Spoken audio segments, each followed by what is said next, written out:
आप सभी का इस वीडियो में स्वागत है। आज हम यूपीएससी सीएचसी 2025 प्रिलिमिनरी एग्जामिनेशन के बारे में चर्चा करने जा रहे हैं। कितने दिन हमारे पास बचे हैं और किस तरह से हम प्रिपेयर कर सकते हैं, एक टाइम टेबल के बारे में चर्चा इस वीडियो में हम करेंगे। तो as you see here UPSC CHC 2025 हम शुरू करते हैं। ठीक है, हम टाइम टेबल भी बनाएंगे। 5 से 7 मिनट में टाइम टेबल बना लेते हैं, कितने दिन बचे हुए हैं और कैसे प्रिपरेशन को आगे बढ़ाना है, किस तरह से अपना सिलेबस और अपनी रिविजन्स कंप्लीट करनी है, ये हम यहाँ देख लेंगे। उसके बाद थोड़ा-सा सी सेट के बारे में हम यहाँ चर्चा करेंगे। ठीक है? हाँ, यानी प्रिलिमिनरी एग्जामिनेशन के एग्जाम्स के बारे में। सबसे पहले हम चर्चा करते हैं कि यूपीएससी सीएससी 2025 हम देने जा रहे हैं। तो इसमें हम देखते हैं कि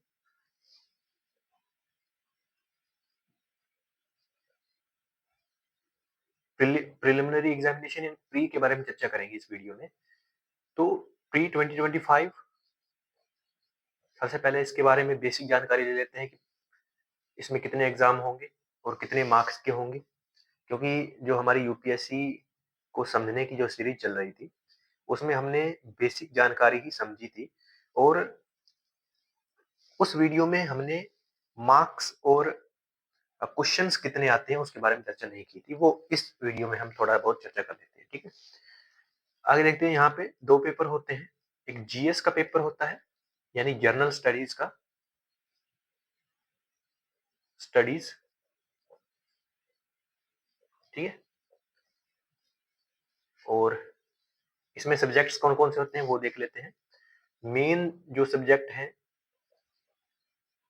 मेन जो सब्जेक्ट है इसमें वो है पॉलिटी, ज्योग्राफी यानी ज्योग्राफी, जियो और इकोनॉमिक्स। आपको इसी सीक्वेंस में ही तैयार करना है। अगर आपकी पॉलिटी तैयार है, ज्योग्राफी तैयार है और इकोनॉमिक्स तैयार है, ये 3 पोर्शन इस मेन में से तैयार है, तो आप यूपीएससी क्लियर करने की जो है आपकी जो रणनीति है उसको सफल कर पाएंगे। ठीक है, ये आपके होने ही चाहिए। बाकी अगर आपका हिस्ट्री चौथा आ जाता है, हिस्ट्री नहीं भी है ना तो काम चल जाएगा। ठीक है, इतना कर लेना कि काम चल जाए। ठीक है, काम चल जाए। ठीक है, इतनी ही हमने हिस्ट्री कर ली। उसके बाद आ जाता है जो कि हमें करंट अफेयर्स के साथ रिलेट करके, या जो करंट अफेयर में चल रहा होता है, जो साइंस से रिलेटेड, ठीक है, और आईआर से रिलेटेड। ठीक है, वो आप जो सब्जेक्ट हैं वो कौन कौन से हैं? Science, science internal international relationship, IR. ठीक है, और देखो हिस्ट्री जब तक आप तीनों पोर्शन नहीं करोगे तो आपको जो है आर्ट एंड कल्चर भी थोड़ा कम समझ आएगा। तो आप आर्ट एंड कल्चर कर लेना। ठीक है, कैसे करना भाई? जैसे आप मान लो कि देख रहे हैं, आपने न्यूज पढ़ी, ठीक है, या आपने मैगजीन उठाई, उसमें से आर्ट एंड कल्चर का जो पोर्शन है उसमें मेन जो खबरें होंगी या कुछ नाम्स होंगे, उनको थोड़ा थोड़ा देखते रहना, ताकि थोड़ा बहुत आप देखते भी रहोगे तो कहीं ना कहीं आपको बेनिफिट मिलेगा। ठीक है, ये तो हो गया हमारा प्रीलिम्स के सब्जेक्ट्स थे जो मेन थे पॉलिटी, ज्योग्राफी, इकोनॉमिक्स, ये आपके होने ही चाहिए। उसके बाद हिस्ट्री काम चल जाएगा, साइंस एंड टेक्नोलॉजी होनी चाहिए, आईआर होनी चाहिए एंड आर्ट एंड कल्चर होनी चाहिए। अब एक सब्जेक्ट और है, वो है इन्वायरमेंट। कौन सा है? इन्वायरमेंट। ठीक है, मैं यहां लिख देता हूं इन्वायरमेंट। ठीक है, पर्यावरण एवं पारिस्थितिकी, ये कर लेना, ये भी इंपॉर्टेंट है, इसमें से क्वेश्चन आते हैं। ठीक है, और इन सब्जेक्ट्स में अगर आप 1 2 3 और ये 4 और इसमें से साइंस एंड टेक्नोलॉजी एक और मिला लो, 5 ये कर लेते हैं तो आप कट ऑफ क्लियर कर जाएंगे। ठीक है, अब हम बात कर लेते हैं, ये तो हमारा सब्जेक्ट्स थे। ठीक है, आई होप आपको ये क्लियर हो गया होगा सब्जेक्ट्स का। ठीक है, अब हम बात करते हैं आगे। देखो पहला स्टेप हमारा, हमने सब्जेक्ट्स के बारे में कंप्लीट चर्चा कर ली है। अब हम जीएस का दूसरा स्टेप जान लेते हैं कि मार्क्स कितने होते हैं। मार्क्स यानी कितने नंबर का पेपर होता है। 2 पेपर होते हैं, पता है आपको, 2 पेपर्स। ठीक है, कौन कौन से? जीएस 1 जनरल स्टडीज कह सकते हैं इसको, जनरल स्टडीज का एक पेपर होता है, पेपर 1 जनरल स्टडीज, और पेपर 2 किसका हो जाता है? सी सेट। ठीक है, जनरल स्टडीज के आपको सब्जेक्ट मैंने बता दिए। मार्क्स कितने होते हैं, कितने नंबर का होता है? 200 नंबर का। और इस 200 में से कट ऑफ इस पेपर के आधार पर आती है। ठीक है, बेसिक जिसने नहीं देख रखा वो पिछली वीडियो पे जाकर के बेसिक देख सकता है। और यहाँ सिर्फ मैं इतना ही बताऊंगा कि कट ऑफ आपको निकालनी होगी। तो मान लो कभी कट ऑफ आ जाती है 75%, मतलब 75 मार्क्स, कभी 80, कभी 84, वो अलग अलग है। ठीक है, ये कोई डाटा फिक्स नहीं है। 2023 में आपको बता दूं मैं, तो 2023 के अनुसार, ठीक है, वर्ष 2023 के अनुसार जो जनरल कैटेगरी थी, जनरल कैटेगरी थी, उसकी जो कट ऑफ थी वो थी 75 पॉइंट समथिंग। ठीक है, एग्जैक्ट नहीं पता, ऐसे मान लो कि 75 थी, ये डाटा था। ठीक है, फिर उसके बाद एससी की जो थी वो 69 थी। ये अप्रोक्स है, ऐसे मैं बता रहा हूँ, मुझे एग्जैक्ट डाटा नहीं पता। एग्जैक्ट डाटा मैं किसी और वीडियो में आपको डिस्कस कर दूंगा, या तो मैं स्क्रीन पर लगा दूंगा। ठीक है, आप स्क्रीन पर देख लेना। ठीक है, इतनी हमें कट ऑफ निकलती। कट ऑफ, ये जो पहला पेपर है वो, उसमें हमें कट ऑफ क्लियर करनी होती है। दूसरा पेपर होता है वो होता है क्वालिफाइंग। ठीक है, सिर्फ इसे पास करना होता है। स्कूली भाषा, स्कूली भाषा, स्कूली भाषा क्यों कह रहा हूँ? जब हम स्कूल में थे तो हम कहते थे ना 10th पास करनी है, 12th पास करनी है, क्योंकि ये बोर्ड के एग्जाम होते थे ना, तो हमें थोड़ा सा ये रहता था कि पास करना है इनको। वैसा ही इंफीरियोरिटी कॉम्प्लेक्स जो है 10th और 12th को पास करने में होता था, वैसा ही अब जब हम ये एग्जाम देंगे तब भी ऐसा जो है हमें फियर सा हो रहा है ना। तो ये भी आपका 200 मार्क्स का होता है। इसमें मैंने आपको क्वेश्चन नहीं बताया, इसमें 100 क्वेश्चन होते हैं। यहाँ पर थर्ड लिख दीजिए, थर्ड स्टेप क्या है? क्वेश्चंस। हाउ मेनी क्वेश्चंस, है ना, came in the examination, comes in the examination. हाँ, कितने क्वेश्चन आते हैं? कितने क्वेश्चन आते हैं? 100 क्वेश्चंस आते हैं। ठीक है, अगर आप 100 में से 50 कर लेते हैं, 50 ये 50 से 60 के बीच में सही कर देते हैं और कोई भी गलत नहीं करते, ठीक है, तो आप मान लो कि आपकी कट ऑफ क्लियर हो जाएगी। ठीक है, अगर आप गलत कर देंगे तो फिर तो नहीं निकलेगा। ठीक है, इतने क्वेश्चन होने चाहिए, 50 से 60। लोग करते हैं, कई कई 100 भी कराते हैं, कई 90 तक तो कर ही आते हैं, कई 80 तक भी कराते हैं। जो 80 तक भी कराता है तो उसका भी क्या है, चांस बढ़ जाता है, पर हमें छोड़ने नहीं है, उनको उनको करना है। ठीक है, चांस लेने हैं। फिर बात आती है कि एक जो क्वेश्चन होता है वो कितने मार्क्स का होता है? 1 क्वेश्चन आपका होता है 2 मार्क्स का। ठीक है, और इसमें से नेगेटिव मार्किंग मार्किंग होती है, नेगेटिव मार्किंग होती है। नेगेटिव मार्किंग कितनी होती है? ये होती है आपकी, मुझे अभी याद नहीं है, मैं आपको बता दूंगा, शायद 1/3 इस समथिंग ऐसा कुछ होता है। मैं आपको एग्जैक्ट यहाँ लगा दूंगा आपको डाटा। फिर है ये सी सेट की बात करें, ये सी सेट भी 200 मार्क्स का होता है। ठीक है, क्वालिफाइंग पेपर है, इसमें 200 में से आपको 66 नंबर चाहिए। 66 नंबर जिस बच्चे के आ गए तो वो इसको क्वालिफाई कर देगा। इसमें सब्जेक्ट्स कौन कौन से होते हैं? आपको मैथमेटिक्स पढ़ना पड़ेगा, मैथ्स पढ़ना पड़ेगा, रीजनिंग पढ़ना पड़ेगा। ठीक है, आपको कॉम्प्रिहेंशन पैसेज पढ़ने पड़ेंगे, कॉम्प्रिहेंशन पैसेज, कॉम्प्रिहें ठीक है। उसके बाद मैथ्स, रीजनिंग, कॉम्प्रिहेंशन, पैसेज ये आप कर लेते हैं तो आपका जो है हो जाएगा, ठीक है? 66 नंबर आपको चाहिए। ये क्वालीफाई होगा, ये आप क्वालीफाई करोगे, तब भी आपको नेक्स्ट के लिए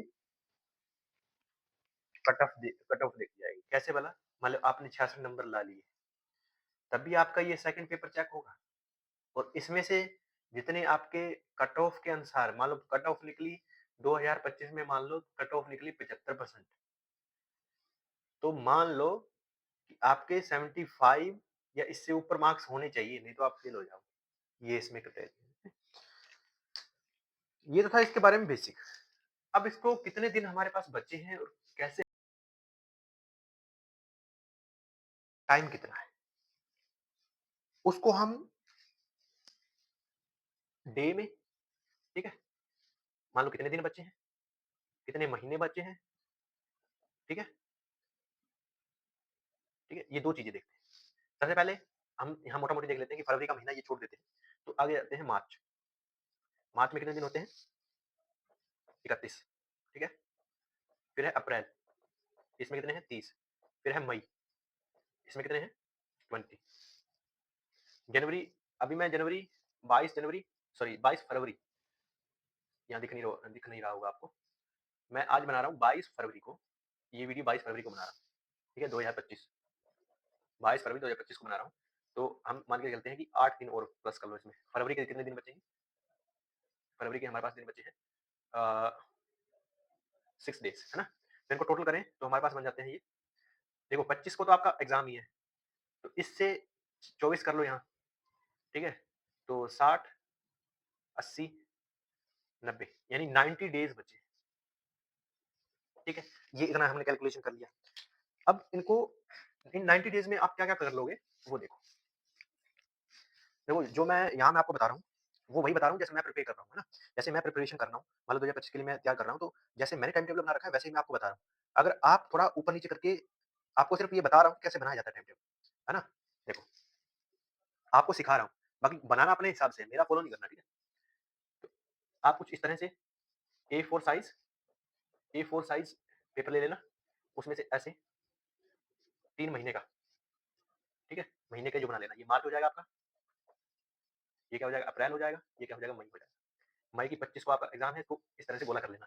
उसके बाद आपने सब्जेक्ट्स ले लेने हैं, मेन जो सब्जेक्ट है, मेन सब्जेक्ट क्या-क्या है? पॉलिटी है, ठीक है? ज्योग्राफी है, आपका इकोनॉमिक्स है। ये 3 तो इम्पोर्टेंट है भाई, इनको ज़रूर करना है आपको, रिवाइज़ करना है बार-बार। और फिर उसके बाद आ जाता है आपका हिस्ट्री आप छोड़ सकते हो। फिर साइंस आ जाएगा, फिर आपका एनवायरनमेंट एंड डाइवर्सिटी, इकोलॉजी जो भी है, ये कर लेना, इनके अकॉर्डिंग बाँट लेना। अब इसमें देखो, ये तो हो गया आपका मंथली कि आप मंथली मान लो पॉलिटी को कितने दिन दे रहे हो, ज्योग्राफी को कितने दिन दे रहे हो, इकोनॉमिक्स को कितने दिन दे रहे हो, या साइंस को कितने दिन दे रहे हो, या आपका इकोनॉमिक्स को कितने दिन दे रहे हो, सॉरी एनवायरनमेंट एंड टेक्नोलॉजी को सॉरी एनवायरनमेंट एंड इकोलॉजी को कितने दिन दे रहे हो, ये आप पे डिपेंड करता है, ठीक है? जो पोर्शन आपका अच्छा होगा उसको कम कम दे देना टाइम, और जो कमजोर होगा उसमें ज़्यादा टाइम दे देना। ये तो आप मंथली बाँट दिया आपने, ठीक है? मंथली आपने डिवाइड कर दिया। अब 1 दिन में बाँटना सिखाता हूँ, क्योंकि 1 दिन में भी तो करोगे ना, तो अब आपको अपने स्टडी आवर्स बढ़ा देने हैं। आपको पढ़ने की जो है घंटे जो है बढ़ा देने हैं। मान लो 1 दिन है, वो 24 घंटे का हम मान के चलते हैं, सॉरी आवर, 24 घंटे का 1 दिन मान के चलते हैं, 24 आवर, 1 दिन में 24 घंटे होते हैं। तो आप कम से कम 7 घंटे की नींद लें, या 6 minimum 6 hours sleep, very important है, ठीक है? फिर यहाँ या तो मिनिमम 6 और मैक्सिमम आप 7 आवर की, बस इनफ है इतना, ठीक है? बहुत इनफ है। क्योंकि हमारे माइंड जो है उसको भी अलग से प्रोसेस होने के लिए फिर से दूसरे दिन का काम करने के लिए अलग से उसको भी रेस्ट चाहिए होता है। वो हम नहीं देते तो वो या तो हमारी हेल्थ खराब हो जाएगी या कुछ ना कुछ ऐसा डिसबैलेंस हो जाता है, ठीक है? अगर हम देखो यूपीएससी एग्ज़ाम की प्रिपरेशन कर रहे हैं, उसको तैयार करने एक पेपर देने के लिए, सिर्फ़ 1 दिन का पेपर, 25 मई का एग्ज़ाम देने के लिए हमने देखो कितने साल लगा दिए हैं। कम से कम हम 2 साल से तैयारी कर रहे होंगे, या ज़्यादा से ज़्यादा कोई बच्चा होगा जो कहता होगा मैं 1 साल से या 6 महीने से कर रहा हूँ, ठीक है? 6 महीने कम से कम या 1 साल से वो तैयारी कर रहे होंगे। सिर्फ़ किसके लिए? सिर्फ़ इस 1 दिन के लिए। और क्या हम अपनी नींद को कम करके 4 घंटे सो के, 5 घंटे सो के इस दिन को छोड़ छोड़ देना चाहते हैं? क्या ऐसा चाहते हैं कि ये दिन छूट जाए हमारे से? या इस दिन हम बीमार हो जाएँ, या इस दिन हम पहुँच ना पाएँ? क्यों ना पहुँच पाएँ? हमें नींद आ रही होगी। उस वजह से, या हम सोते ही रह गए उस वजह से, समझे? या दिमाग ही काम नहीं किया। जैसे हम इस पेपर को तैयार करने के लिए इतने दिन दे रहे हैं, इतने साल दे रहे हैं, तो हमें अपने माइंड को भी ट्रेन करना है, ठीक है? माइंड जब तक ट्रेन नहीं होगा, वो ट्रेन उसको भी रेस्ट मिलेगा, तभी वो अगेन प्रोसेस करेगा। समझ रहे हो ना आप जो मैं कह रहा हूँ? ठीक है। 1 दिन में आपको इतने दिन अब मान लो 24 में मैंने आपको 6 घंटे दे दिए, तो मेरे पास अब बच गए 18 घंटे, ठीक है? 18 घंटे में आप 2 घंटे या 3 घंटे मान लो कि निकाल दो। 4 आवर्स, इस 18 में से आप 18 में से -4 कर दो, तो आपके पास बचेंगे 14। 14 में से आपकी 14 आवर आपकी स्टडी होनी चाहिए। अब मैंने आपको कह दिया 14 आवर स्टडी होनी चाहिए, 14 घंटे स्टडी होनी चाहिए, उसका मतलब ये है कि आपकी सिटिंग पावर जो है 14 घंटे की होनी चाहिए। यानी एक जगह पर आप कम से कम 5-5 घंटे के या 3-3 घंटे के या 7-7 घंटे के 2 सिटिंग बना सकते हो आप। सिटिंग बनानी है आपको, ठीक है?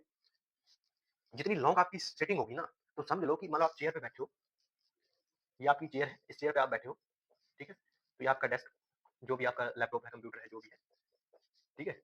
ये आप इसमें देख रहे हो। तो यहाँ जो आपको बैठना है ना, वो कम से कम आपको 14 आवर बैठना है। 14 नहीं बैठ सकते तो कम से कम 10 बैठना है। 14 बैठोगे तभी आप 10 घंटे की प्रोडक्टिव स्टडी कर पाओगे, प्रोडक्टिव आप जो है कह सकते हैं आउटपुट निकाल पाओगे। 10 घंटे बैठोगे तो कम से कम 7 या 8 घंटे का आउटपुट निकाल पाओगे। अगर आप बैठ ही रहे हो 2 घंटे के लिए, 3 घंटे के लिए या 4 घंटे के लिए या 5 घंटे के लिए, तो उसमें मान के चलो आप 2 घंटे की पढ़ाई करो।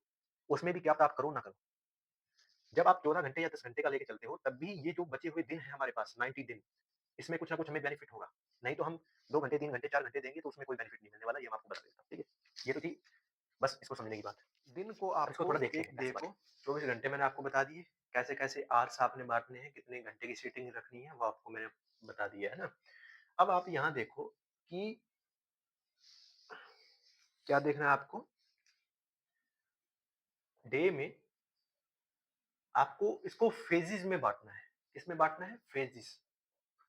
अब ये क्या भला है? फेज़ यानी हिस्सों में बाँट देना है। पहले हिस्से में आपको बना देना कि मॉर्निंग सीटिंग,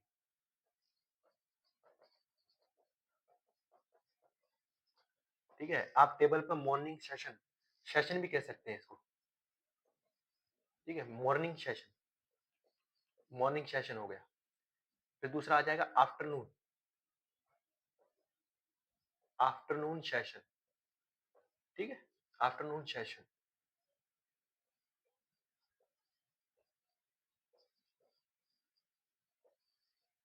ये हो गया, ठीक है? और फिर उसके बाद क्या हो गया? इवनिंग, इवनिंग सेशन या सिटिंग, जो भी आप कह सकते हो। सिटिंग, सेशन, जो भी, ठीक है? 3 फेजेज़ में बाँट लेना। कैसे भला?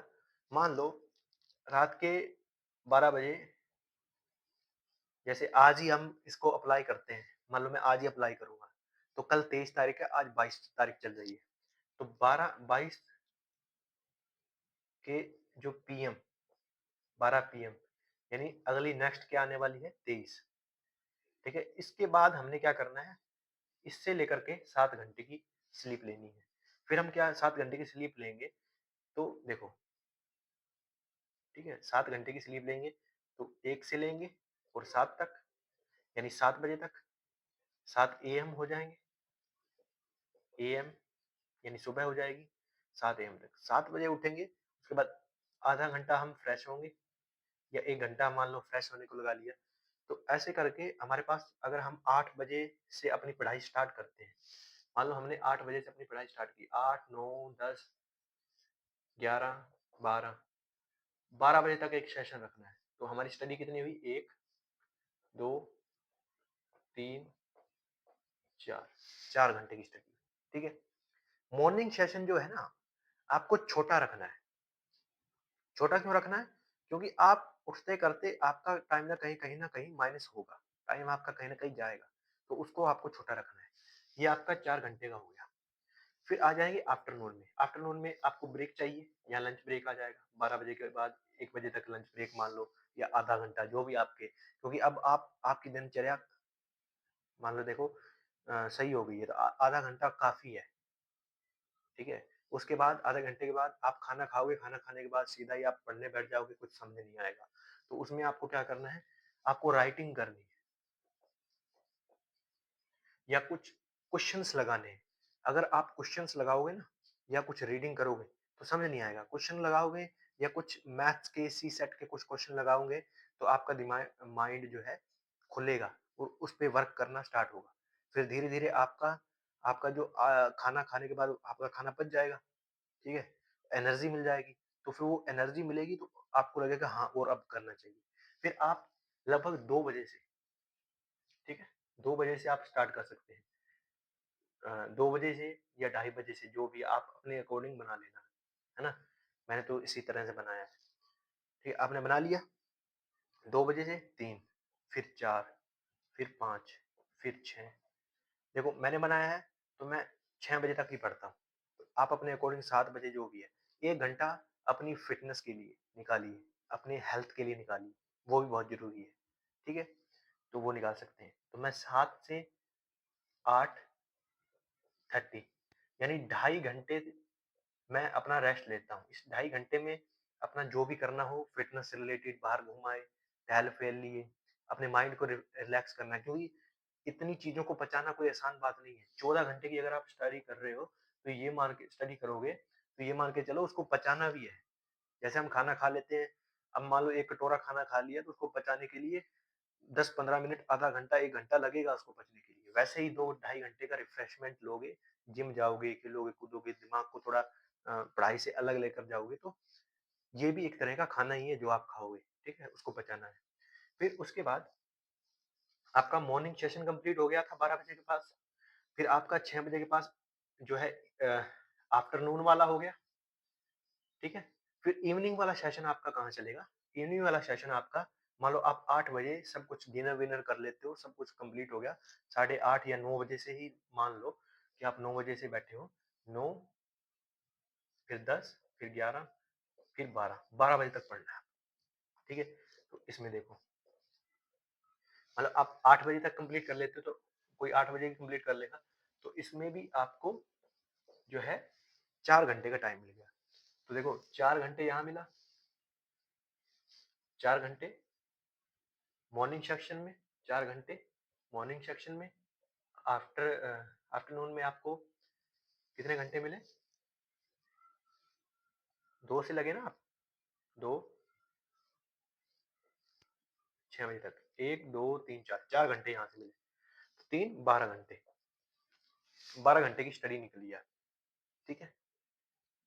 मैंने ये जो मैं आपको यहाँ बता रहा हूँ, ये जो टाइम टेबल आपको मैंने बताया है कैसे बनाना है, ठीक है? वो सिर्फ़ प्रीलिम्स को देख कर के ही बना रहा हूँ। अगर आपको लगता है मैं नहीं पढ़ सकता इतना, तो आप देखो आपका सिलेबस अगर कंप्लीट है, जो भी आपके अकॉर्डिंग होगा, मेरे अकॉर्डिंग सिर्फ़ मैं आपको यहाँ सिर्फ़ यही बता रहा हूँ कि टाइम टेबल बनता कैसे है। ये नहीं बता रहा कि आप इसी को फ़ॉलो करो, ठीक है? मैं तो ऐसे ही बनाता हूँ टाइम टेबल। बाकी हर हर आदमी की, हर व्यक्ति की अपनी-अपनी स्ट्रैटेजी होती है, वो किस तरह से काम करता है, तो मैं तो इस तरह का काम करता हूँ, ठीक है? मुझे इसी तरह से काम करना अच्छा लगता है। कोई रात को पढ़ता होगा, कोई दिन को पढ़ता होगा। मैं इस तरह से पढ़ता हूँ, दिन में भी पढ़ता हूँ, रात में पढ़ता हूँ, ठीक है? तो ये चीज़ है, ठीक है? आपको 12 घंटे की प्रोडक्टिव तो नहीं कहूँगा, 12 घंटे की आपने मान लो स्टडी कर ली, तो 12 घंटे में आपकी प्रोडक्टिव स्टडी कितनी होगी? 7 से 8 घंटे, 6 से भी ले सकते हैं, 6 से 7 या 7 से 8 घंटे ही आपकी प्रोडक्टिव होगी। वो प्रोडक्टिव कब होगी जब आप प्रोडक्टिव स्टडी करोगे। ऐसा नहीं है कि आपने इस 12 घंटे में आपने सिर्फ़ 10 घंटे तो आपने वीडियो ही देखी है कि चलो आज देख लेते हैं यूट्यूब पे भारत का भारत के भारत के भौतिक भूगोल के बारे में जान लेते हैं, उसके हिमालय के बारे में जान लेते हैं, ये जान लेते हैं। यूट्यूब पे उधर चले गए, उधर चले गए, सीसैट के लिए वीडियो 2 घंटे की देख ली, इधर चले गए, क्वेश्चन एक भी नहीं लगाया, तो कुछ फ़ायदा नहीं है इस टाइम टेबल का और कुछ फ़ायदा नहीं है आपके 14 घंटे एक जगह बैठे रहने का, ठीक है? इस तरह से आपको टाइम टेबल बनाना है, यही जो है स्ट्रैटेजी थी। अब देखो मैं ज़्यादा इस वीडियो को लंबा नहीं करूँगा क्योंकि मैं बता रहा था कि आपको सीसैट भी इसी में करवाऊँगा, तो इसमें तो हो नहीं पाएगा क्योंकि वीडियो ज़्यादा लंबी हो जाएगी। तो सीसैट की मैं आपको प्रिपरेशन करवाऊँगा, सीसैट का जो है वीडियो एक सीरीज़ सीसैट की भी चलाऊँगा, वो करेंगे। ये जो वीडियो है मैं आपको जो यूपीएससी को समझने वाली जो सीरीज़ है उसमें डाल दूँगा। वीडियो आ जाएगी, उसको देखना, लाइक करना, शेयर करना, कमेंट करना। धन्यवाद। जय हिंद, जय भारत।